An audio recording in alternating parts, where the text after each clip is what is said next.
कि एक तो बर्खास्तगी नहीं हो सकती।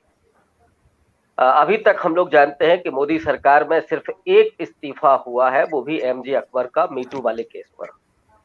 और अगर वो मुस्लिम नहीं होते तो संभवतः वो भी नहीं होता। दूसरी बात ये कि जो गर्ग जी ने बहुत अच्छा इशारा किया कि राष्ट्रपति जी क्यों मिलते हैं, क्यों इस तरह का प्रचार हो रहा है। जाहिर तौर पर मैं कल से देख रहा हूँ, दिल्ली से लेकर के मुंबई तक बहुत सारे ऐसे लोग हैं जो अब उत्तर प्रदेश में कांग्रेस के लड़ते हुए बता रहे हैं, लेकिन सच्चाई जमीन पर कुछ और है। बहरहाल जो आपका सवाल है कि कमलेश पाठक वहां पहुंचते हैं, पाठक जी वहां पहुंचते हैं ब्रजेश और पाठक, सिर्फ ब्रजेश पाठक, ब्रजेश ब्रजेश पाठक पाठक ब्रजेश पाठक जी। वहां पहुंचते हैं और ब्राह्मण परिवारों से मिलते हैं। मुझे लगता है कि वो बहुत देर से उन्होंने कदम उठाया है। पहली बात तो जो आरोप रहा है बीजेपी के कार्यकर्ताओं के, जो मृतक के लोग परिवार के लोगों का, कि साहब कोई आया ही नहीं। तो अब वहां पहुंच रहे हैं ब्रजेश पाठक।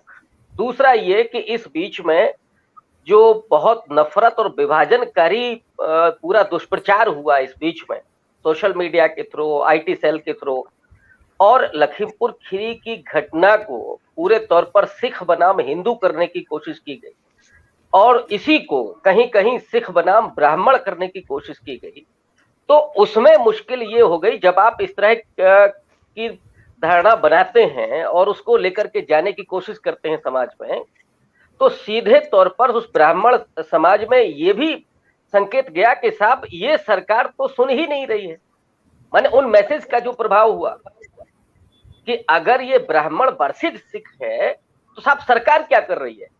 और इसलिए पिछले 2 साल से जो आरोप लग रहे थे कि ये सरकार ब्राह्मणों का उत्पीड़न कर रही है, ब्राह्मणों के साथ नहीं है, ये आरोप मुझे लगता है कि और पुख्ता हुआ और मजबूत हुआ। इसलिए उसको थोड़ा सा डाइल्यूट करने के लिए ब्रजेश पाठक को भेजा गया। दूसरा, जो स्वयं मिश्रा जी की जो अपनी काबिलियत है उस क्षेत्र में, इसकी चर्चा मैं एक बार कर चुका हूं कि वहां पर वो सिख बनाम राजनीति करके ही वो चुनाव जीते हैं 2014 में, और उसके बाद इसी काबिलियत के आधार पर, दो काबिलियत है कि वो दबंग किस्म के नेता है और ब्राह्मण हैं, थोड़ा योगी जी से भी उनकी नाराजगी है या उस तरह की योगी जी के साथ तनातनी चलती है। तो इस काबिलियत की वजह से भी उनको मंत्री बनाया गया था और ये संकेत पिछले 2-3 दिन में ही मिल गए थे कि उनको नहीं हटाया जाएगा, उनको यहां तक नहीं कहा जाएगा कि साहब आप इस्तीफा दे दीजिए, बर्खास्तगी की बात तो छोड़ ही दीजिए। तो जो मसला अभी लखीमपुर खीरी का उठ करके आ रहा है और उससे सोशल इंजीनियरिंग जो बीजेपी की है, मुझे लगता है कि बहुत अब वो गड़बड़ा चुकी है। बीजेपी कहां कहां साधेगी। एक एक ब्राह्मणों पर आरोप तो आपके लग ही रहे हैं कि ब्राह्मणों के साथ आपने गलत किया है। कल मुझे लगता है कि इटावा से लेकर के कई और दूसरे क्षेत्रों के ब्राह्मणों ने ये ऐलान कर दिया है कि साहब हम कांग्रेस पार्टी के साथ जाएंगे। और वो मुझे लगता है कि वो समितियां जा रही हैं जो सपा को पसंद नहीं कर रही थी, सपा को वोट नहीं देना चाहती थी, वो कांग्रेस की तरफ शिफ्ट करे। तो अब एक तो नुकसान ये हो रहा है। दूसरा, उसी बेल्ट में रमन कश्यप के घर नहीं गए, मुझे नहीं लगता है कि वो गए होंगे। आपने कहा ना केवल ब्राह्मणों में गए, उस बेल्ट में कश्यप भी बहुत हैं, पासी भी बहुत हैं। तो वहां कोई आप सोशल इंजीनियरिंग नहीं कर रहे हैं। पासी वोट आपसे खिसक चुका है। आप दलितों में ही देखिएगा, कोरी वोट आपसे खिसक चुका है। वो ले दे करके बचा है सोनकर और वाल्मीकि, उसको आप कितना करेंगे। इधर आइएगा आप ओबीसी में, तो ओबीसी में आपका यादव है नहीं, कुर्मी आपका खिसक रहा है। केशव प्रसाद मौर्य के साथ आपने क्या किया है उसको लेकर के वो पूरे समाज में नाराजगी है। संजय निषाद तो अब मुझे लगता है कि लंगड़ा घोड़ा वैसे ही हो गए हैं वो, तो उनको अब स्वयं निषाद समाज नहीं पसंद कर रहा है। तो वो कितना बीजेपी के साथ जाएगा पूरा समाज।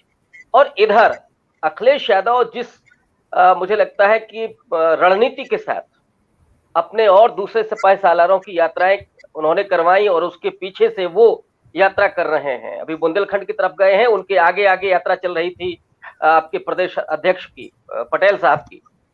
तो ये जो पूरी रणनीति है, जहां अखिलेश यादव इस समय जातिगत जो समीकरण है उनको बेहतर ढंग से बनाने की कोशिश कर रहे हैं और लोग वैसे भी मैं बराबर ये कहता हूं कि जो चुनाव होने जा रहा है वो इस सरकार को हटाने के लिए होने जा रहा है, और उसमें सीधे लोग कह रहे हैं कि जो साहब हटाएगा, जो बीजेपी को हरा रहा होगा, हम उसको वोट करेंगे।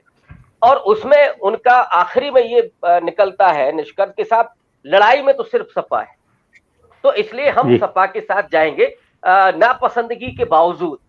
तो ये जो स्थितियां हैं, उन स्थितियों में आप चाहे प्रियंका और राहुल को लेकर के आप कितनी भी, चाहे उसमें बीजेपी भी एक तरफ से पीछे से वो कर रही हो, या स्वयं कांग्रेस पार्टी बहुत मेहनत कर रही हो, नो डाउट कि सिंपैथी लोगों की हुई है, लेकिन मुझे नहीं लगता है कि कांग्रेस पार्टी को आपका सीटों में बहुत ज्यादा इजाफा होने जा रहा है। बीजेपी का मुझे लगता है कि जो राजनीति है, सोशल इंजीनियरिंग है, वो बहुत गड़बड़ा चुकी है, वो फंस चुके हैं बहुत बुरी तरीके से। अगर आप ब्राह्मणों के साथ जाते हैं तो दूसरा नाराज होता है, फिर आप कश्यप के यहाँ क्यों नहीं गए, ये सवाल उठता है। तो इन स्थितियों में मुझे नहीं लगता है कि अब इसको कैसे मैनेज करेंगे। लखीमपुर खीरी घटना गले की हड्डी बन चुकी है, उसको मैनेज करना बहुत मुश्किल हो रहा है। सत्य हिंदी का ऐप डाउनलोड करें गूगल प्ले स्टोर पर।